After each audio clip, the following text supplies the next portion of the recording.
Central Bank of Nigeria hikes interest rate to 14%, second consecutive increase in the year to curtail inflation. Nigerian National Petroleum Company transits to limited liability company, tasked to achieve the desired energy security and profitability for development. Shares in the Asia Pacific jump Wednesday after a sharp bounce in U.S. stocks overnight. This is Business Express on the network service of the NTA, and we are reaching you from Abuja, the nation's capital. I am Benny Adams, your guide.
Good to have you join us at this particular point in time, and it is time to talk business. We'll start by telling you that as part of a broader commitment to the Open Government Partnership, the federal government is embarking on a sensitization campaign to raise awareness, clarify the objective, and celebrate the milestones of the OGP in Nigeria.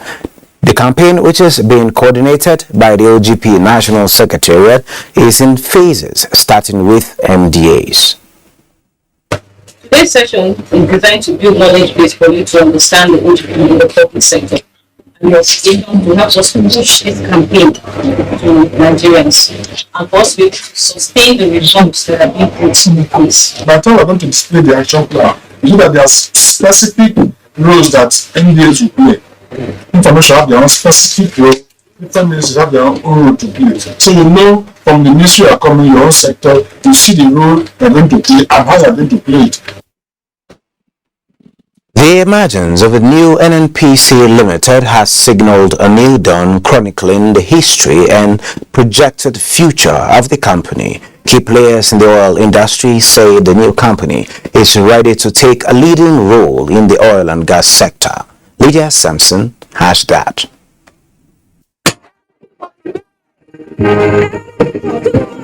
This music by Dari Art Alade sets the tone for the beginning of NNPC Limited.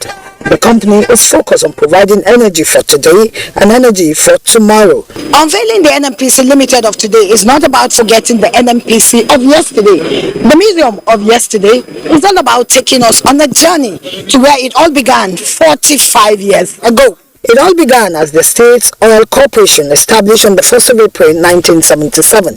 In addition to its exploration activities, the then corporation was given powers and operating interests in refining, petrochemicals and product transportation, as well as marketing. From its inception to the rebirth, NNPC has footprints across the value chains. Amongst NNPC's several subsidiaries are two partly owned subsidiaries, 16 associated companies, autonomous business units, as well as upstream company. NNPC operates joint venture partnership with virtually all international oil companies in Nigeria. This perhaps led to its former slogan, "We touch your lives in many ways." These resonate with key players here who believe the narrative is about changing for the better. The best of NNPC is yet to come. This is the new best. It's memorable as much as it is historical.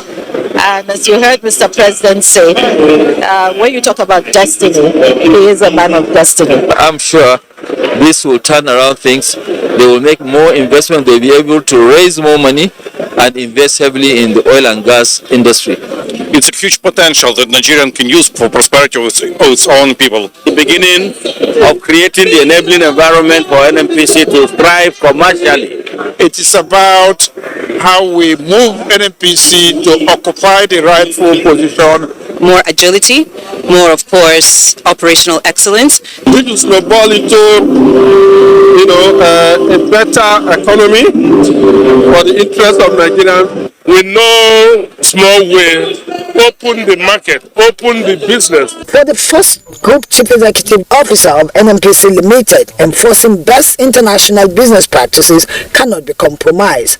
Skills are changed, you bring up new competencies in the people, we can train them, we have ability to do this. For now, the expectations are high, with hopes that the new company will continue to unfold as Africa's largest oil company, as well as viable national oil company, delivering dividends to 200 million Nigerian shareholders. In Abuja, Lydia Sampson. The Central Bank of Nigeria, CBN, says it has so far disbursed more than 50 billion naira for its 100 for 100 policy on production and productivity. The Central Bank Governor, Godwin Emefiele, said the Apex Bank is making progress with the initiative to drive the support for producers of goods that can be exported to earn the needed foreign exchange for the country. Indeed, we are delighted that the raise to $200 billion is yielding good results. They are actually 200, because the data that we have so far, and I read it in the communique, we found out that we received inflows as of June this year of almost over $2.9 billion. And we all know that in the first quarter, when we started, we disbursed 3.6 billion naira as rebates for those who have conducted export activities. For quarter two, we have this morning just approved the release and payment of rebates to those who conducted export activity to the tune of 20 billion naira for quarter two. The 100 for 100 and RT 200 are interventions designed by the central bank to boost Nigeria's export and foreign exchange earnings. And the Central Bank of Nigeria again has increased monetary policy rate by 100 basis points to 14% benchmark. Central Bank Governor Godwin Emefiele said the decision was reached by members of the committee to curtail inflation. Abolade Salami reports. For the second time in 3 months, the Monetary Policy Committee of Central Bank of Nigeria has increased interest rates by 250 basis points. Members of the committee noted with concern the continued aggressive movement in inflation even after the rate hike at its last meeting, and expressed its unrelenting resolve to restore price stability while providing the necessary support to strengthen the fragile recovery. The committee, however, expressed confidence in the bank's sustained intervention programs, noting that inflation is expected to abate as food supply improves and the fiscal authority sustain its efforts to tame the legacy structural challenges which put upward pressure on domestic price levels. As regards the decision to tighten, loosen or hold rates, the MPC members were unanimous in their decision not to consider both loosening and retaining rates at existing level, with a view not to worsen the existing liquidity condition in the country and further dampen money market rates. While the Apex Bank increased interest rates, it however retained other parameters, as the asymmetric corridor remains at plus 100 and minus 700 basis points around the MPR, while cash reserve ratio CRR maintained 27% and liquidity ratio was also kept at 30%. Committee resolved to increase the MPR by 100 basis points from 13% to 14%. Members were conscious of the fact that output growth remained fragile. However, not containing inflation now could erode the moderate gains achieved in improving consumer purchasing power and thus worsen poverty levels for the vulnerable populace. To address the balance of policy objectives and development in the global and domestic environment, the committee resolved that the most national policy option will be to further strengthen its tightening stance in order to effectively curtail the unabated rising trend in inflation. In Lagos, Abolade Salami. Well, that report gives us some perspectives to, or will I say, on the recent decision to hike interest rates by the monetary policy of the Central Bank of Nigeria. What does this mean for the economy? Is our talking point on the program. And joining me is an economist, Chris Kaka. Chris, you're welcome to Business Express. My pleasure being here again. Wow, good to see you. Thank you. 100 basis points. Yeah. Did you see that coming? Did you expect it? Well, for anybody who watches what is going on in the Nigerian economy, you will expect such. And this one is just about 100 basis points, which is not much, from 13 to 14%. I think after the COVID, there's been a lot of challenge with the managers of the economies of the world, even in developed economy. And Nigeria is not an isolation in this particular. Yeah. If you check the Federal Reserve, the U.S. Federal Reserve, the current inflation, the current interest rate is about a figure that is in the last 28 years the highest. If you go back to the UK, you see that the Bank of England is actually grappling with an inflation which has been the highest in the last 40 years. And for 5 consecutive months, it has actually had to increase interest rate. And so if you watch what is going on, coupled with the fact that... Same with China. Same with China, exactly. Same with China, we just opened up not quite long again. So Nigeria is not actually immune to all of this, because we're actually part of the global community. More so the fact that the supply side distortion, which has continued to grow on account of the Russia-Ukraine war, is still actually there. A lot of sanctions of them has distorted international trade. And so there's a lot of problems somewhere along the line there. And it's expected that both developed and developing economies have got to do something about it. The implication of it is that if you leave it and let it fly, we all are actually running into a situation where we run into stagflation, where economic growth begins to slow down, unemployment begins to rise, and price at the same time is rising. So it will be a stroke of luck for any economy across the world now not to fall into recession with the way we're going right now. So it became imperative for them to begin to see how they can actually check the excess increase in inflation that is actually threatening global economies across the world. What is the likely impact of this increase? Yes, there's a challenge. Global economy is still recovering from the effects of the pandemic. The Russia-Ukraine war is playing its own part, while you're thinking of bringing policies or implementing policies that will enhance growth. Inflation, yes, is a global thing. What is the impact? And would you say Nigeria is faring better or would fare better? First, let me address the impact. The truth of the matter is, if you watch what has actually, the inflation that is actually rising, which the central bank's rate is trying to address, is core inflations and food inflation. Sure. Core inflation has to do with inflation that relates to goods and services other than food and energy itself. Then you look at food inflation, that one is about 20 points, so thereabouts high, and that of core inflation is about 15.75%. Now this, if you look at what is driving them, you will realize that, for instance, like the food inflation, the insecurity is still actually there. Even when you are able to produce, to bring them to the market, that corridor between you and the market is actually not secured. People are even afraid to actually bring things from where they are, except you're actually buying at the farm gate, which is not possible for those of us in the urban area. You find that particular crisis is there. Again, is the fact that there's an increase in the price of fertilizer. I mean, a bag of NPK is about like 20,000 naira now, which is doubled. Yes, there was an initiative by the government, the presidential fertilizer initiative, but something went wrong with that particular thing. Something went wrong with it there, and it is important we begin to deal with it. So these are some of the issues. If you look at them, same thing with the core inflation. Look, the tariff energy crisis is actually there. Electricity tariffs have been increased by almost about 10% without the government announcing to anyone. But then the Electricity Regulatory Commission actually gave the DISCOs the authority to increase their tariffs, and they did from 57.2 kobo per watt to almost about thereabout 60, thereabout a 10% increase. These are the things that are actually pushing the inflations. So if you say, is Nigeria faring? I must tell you, because there have been a lot of economic stimulus in time past during the COVID period, the situation would have been worse if not that particular one. Okay. If you check the Purchasing Managers Index, which is to show you the level of economic manufacturing activity, it has improved. It has actually improved. So by and large, Nigeria is not doing badly in it. It's just that it's a trying time for all the world, and Nigeria is not immune to it, like I said.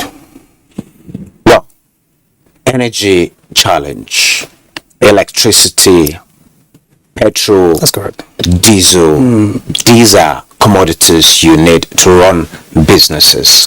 Election, 2020 election is just by the corner. With all these factors, when should we begin to see a decline in inflation?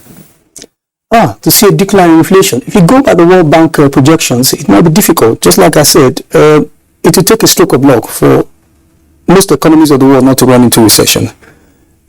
Yes, there will still be growth, but then it might become very slow, which is what the World Bank economic prospect has actually predicted. And so for Nigeria, it is not going to be any different.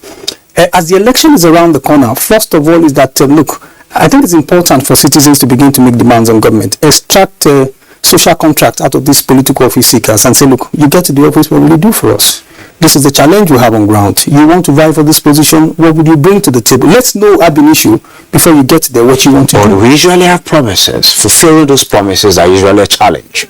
I must tell you, in the days of social media now, look, if you said something 20 years ago and they bring it up to you, it just actually kills your credibility and your chances of remaining in government, or perhaps having to come back again, is actually jeopardized. So it is important we extract the social contracts of all those guys, see what they can do for us. But meanwhile, government has to do something, because we are about we need to do something to address the looming food crisis in Nigeria. See how government can actually bring some form of succor to people who are actually using fertilizer, because right now Nigeria is importing almost about $206 million of fertilizer annually. Yeah, the deal we had with the Moroccan government to actually bring, I think something went wrong with that particular deal. We need to do something about it. Otherwise, this year planting season, we might begin to face some food crisis, and that will begin to further drive the inflation what we have on ground at the moment. So these are some of the things. But then, I think by the central bank, as the monetary authority is doing their own, we still expect some fiscal measures to actually cushion the impact of what is actually on ground. Because the truth of the matter is, look, Nigerians have spent themselves out. Everything is expensive. Everything. Just like you said, PMS, AGU, rents are also going high. Practically everything is increasing. And salaries are not on the increase. And you know the funny thing? Well, let's talk about money. Yeah. The central bank supplying more money to finance deficit. What's your take on that? My take with deficit financing, I think I have a challenge with it. Many have said that, do we have a spending problem or revenue problem? And I think we have a spending problem. If you in addition to possibly revenue problem. If you have 100 naira, why don't you live within the means of your 100 naira? Yes, you want to expand the economy, so you adopt an expansionary fiscal policy, which is mean government spending more money to actually be able to rejig the economy, generate more employment, a productive sector working at full capacity, which is very important. But the truth of the matter is, I say we have a spending problem because here you import crude, you import refined products into this country, and you're also providing subsidy onto it. From the revenue you generate from it, which is not enough to finance your budget, you're also subsidizing it. There are so many instances, you hear there are water boards in some states, and there is no water in anybody's taps, and you're wondering, is government a charity? Yet there are staffs there earning salaries. Government really need to look into the way they spend money. The current budget is too high, I can tell you that for a fact. Something is wrong with the way we spend our money. You don't import fuel, at the end of the day, you begin to subsidize it again. So, are you saying more money possibly will not answer all the economic problems? No. You just be throwing money at the problem. It's not going to solve it. You only be throwing money at the problem. It's not going to solve it. So, borrowing more money is not going to solve, because at the moment, yes, our debt to GDP ratio is still within a manageable level, but I tell you that we are beginning to compromise the capacity of our children in future to be able to meet their own development challenge with the way we're borrowing money at the moment. And not in an election year. You don't approve of such things because the money might actually go the wrong hands. Thank you so very much, Chris Kaka, for sharing such deep thoughts with us at this particular point in time. The policymakers are out there. Thank you. Thank you for having me. Good. Moving on, let's take a trip to the commodities market.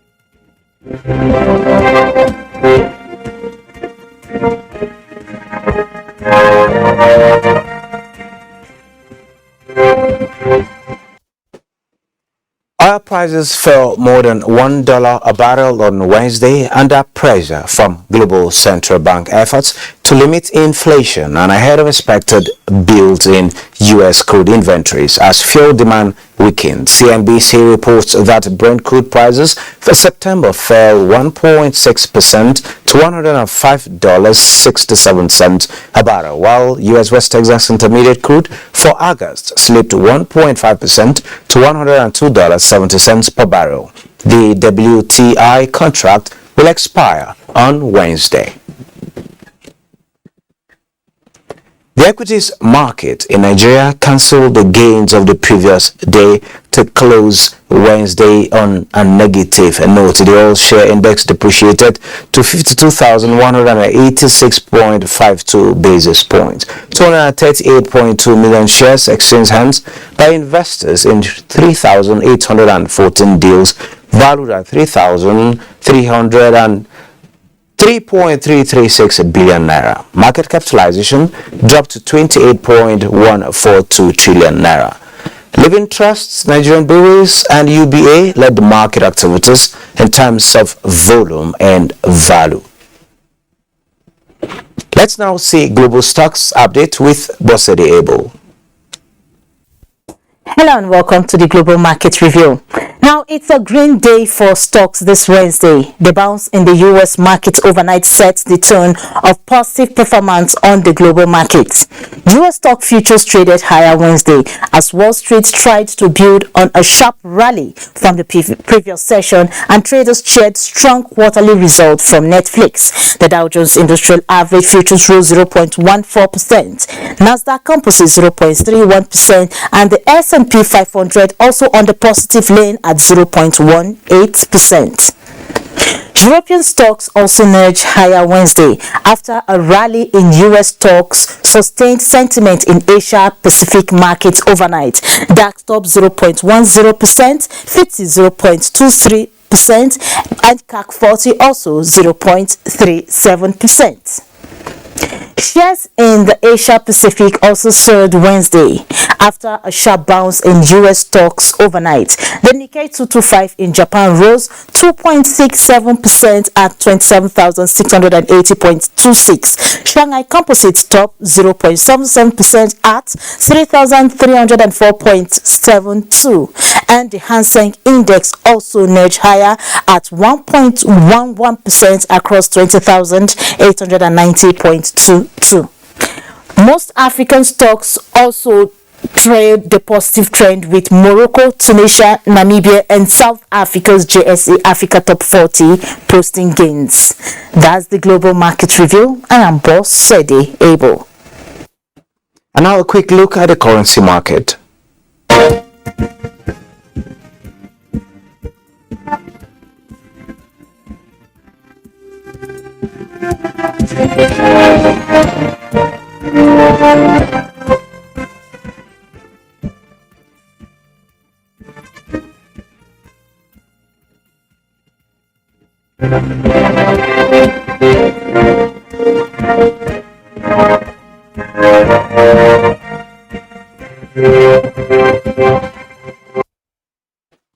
And this is where we end this episode of the program. Don't forget, you can access all previous episodes on YouTube. Join us again on Thursday at 9:30 a.m. for another episode.